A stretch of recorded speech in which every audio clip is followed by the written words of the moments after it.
It has now become abundantly clear to me that everyone is lying about Tyler Robinson, the 22-year-old alleged assassin of Charlie Kirk. Now, I've seen just about everything when it comes to this guy. He's a left-wing radical lunatic. He's a trans lover. He's a right-wing groyper. His family is Republican. And then pretty soon we'll find out, oops, he did a self-checkout, and we'll never know the truth. And we know these are lies because we've seen this playbook before, and the playbook is designed to get us to fight. Left versus right, liberal versus Republican. It's obvious the goal is civil war. But is Tyler even the right guy? Now, the mainstream media is very sure Tyler Robinson is the guy who killed Charlie Kirk. Quote, "It was me. Suspect in Charlie Kirk shooting appeared to confess in Discord chat," according to an exclusive Washington Post article that was just published. The Washington Post is reporting that the only response from Robinson's account came the next day with a message announcing the bad news. Quote, "Hey guys, I have bad news for you all," said a message from an account belonging to the suspect Tyler Robinson on the online platform Discord. Quote, "It was me at UVA yesterday. I'm sorry for all of this." The Discord conversation shared with the Post shows members of the group chat reacting to Kirk's shooting last Wednesday before the news broke that Robinson was allegedly involved. The group included about 30 people, according to the person who provided the screenshots. "Charlie Kirk got shot," one friend wrote Wednesday afternoon, according to an image of the messages. "I just saw the video, holy shit." Another user wrote about half an hour later, adding of Kirk, "Bro, didn't deserve to go out like that. Sad." Okay, so that seems to be pretty airtight evidence, proof of a confession, if not for this New York Times article that was published 2 days ago that completely contradicts that reporting. Quote, "Tagging Mr. Robinson's username on Discord, a messaging platform, the acquaintance attached the images and wrote, 'YWA, where you at?' with a skull emoji suggesting that Mr. Robinson, 22, looked like the man being sought. Mr. Robinson replied within a minute. His doppelganger, he wrote, was trying to get me into trouble." After Mr. Robinson joked that the gunman was his lookalike, another user suggested that the group could turn Mr. Robinson in and get the $100,000 reward that the FBI was offering. "Only if I get a cut," Mr. Robinson responded. Well, wait a minute. I thought the only message Tyler Robinson wrote on Discord was him confessing to his friends. Here it is again from the Washington Post. Quote, "The only response from Robinson's account came the next day with a message announcing the bad news." So was he or was he not joking around with his friends on Discord? I will reiterate once again that there were multiple patsies in the crowd, one of which was present during 9/11 along with a bunch of other high-profile attacks. There was also this other person doing hand gestures right before Charlie was shot. That was really weird. Don't tell me that's nothing. There was another person who was physically silenced as he's giving the media his firsthand testimony. Okay. I was standing from probably the third row in the bottom. I saw hit. I heard the shot ring out. I looked to my left, and then I looked over to my right. I saw him slump over in his chair forward. He slumped over. He had blood coming from the left side of his neck down his shirt, and he slumped over and he was carried off. Jeff, we're not doing this. I'm sorry. Get off me! Get off me! What the hell was that all about? And then there was this report in Fox News that said the shooter was decked out in tactical gear. Is going to be wearing all black, black long gun, black tactical helmet, a black mask, possibly wearing a tactical vest and jeans. Yeah, I haven't seen a picture like that, have you? And of course, the big question is, where is the gun?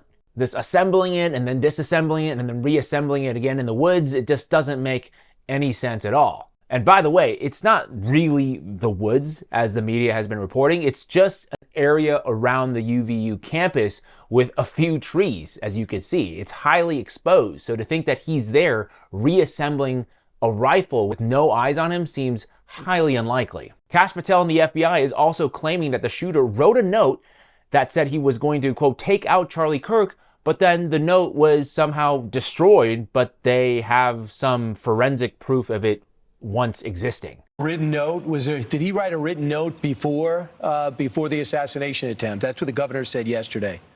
And what did that say, if you could share? So what I'm able to say, I'm sorry. So what I'm able to say is, I addressed it partially earlier, is that the written note, we believe, did exist, And we have evidence to show what was in that note, which is, and I'm going to summarize, basically saying, the suspect wrote a note saying, I have the opportunity to take out Charlie Kirk, and I'm going to take it. That note was written before the shooting. Evidence of its existence, we now have learned, existed before the shooting, was in the location in the suspect and partner's home. But we have since learned that the note, even though it has been destroyed, we have found forensic evidence of the note, and we have confirmed what that note says because of our aggressive interview posture at the FBI. Oh, is that right? Aggressive interview posture. By the way, Kash, you might also want to explain why you fired the head of the FBI Salt Lake City field office. From everything I've seen, former agents are calling her the absolute best in the Bureau, a legendary case agent involved in the biggest national security cases of the last 2 decades. Okay, why would the FBI fire the head of a field office without cause, an agent who they say had verifiably glowing performance reviews and no history of misconduct, right before a high-profile political assassination in that district? Could it be that Charlie Kirk's death was a grand conspiracy? The American deep state killed Charlie Kirk for the reasons that Charlie Kirk was emerging as a clear and present danger to them. Because Charlie Kirk was papabile. He was potentially presidential. He could have run for president against whomsoever Donald Trump had in mind to hold the fort until his own children were capable of taking up the reins. I believe that they wanted to sow such civil discord in the United States, that civil war, or the language of civil war, or the legislative program to crush his political opponents in the United States was a powerful reason why they wanted rid of a potentially troublesome priest with a mass congregation of many millions of college-aged kids in the United States of America. Just 2 more quick things on the subject of coincidences. Do you know that the first media outfit in the entire world to broadcast and publish the events in Utah was the Jerusalem Post? And did you know that both Donald Trump and Benjamin Netanyahu both announced the death of Charlie Kirk at precisely to the minute the same time, 3:02? What's the odds on that? What's the odds on the President of the United States, 10 hours time difference away from Tel Aviv, and the Prime Minister of Israel announcing the death of an American influencer at precisely 3:02, each of them at exactly the same time?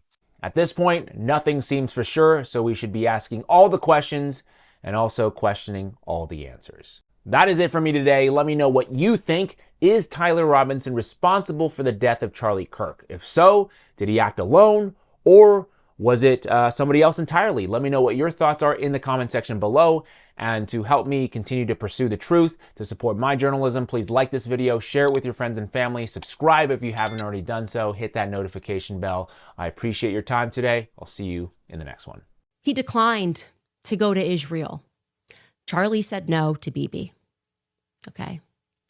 Bill Ackman, if you would like to dispute that, I would love to hear what you say happened, because our sources and what we have, it's solid.